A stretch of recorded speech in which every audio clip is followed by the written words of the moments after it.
Добаваме и вода. Ево така, да го прелие. Гулешот, ево.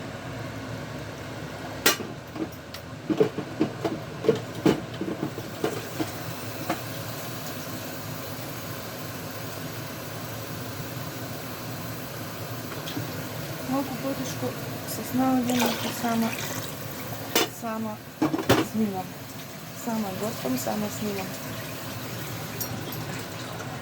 Сега треба да поврие околу 1 час да се свари месото и сите состојки на гулашот, па правиме запршка со малку зејтинче, 2 лажици брашно до 3 и црвен пипер 1 лажица и гулашот е спремен за јадење. Потоа можеме да свариме било макарони, било шпагети со кои можеме да го сервираме гулашот. Ви благодарам на гледањето.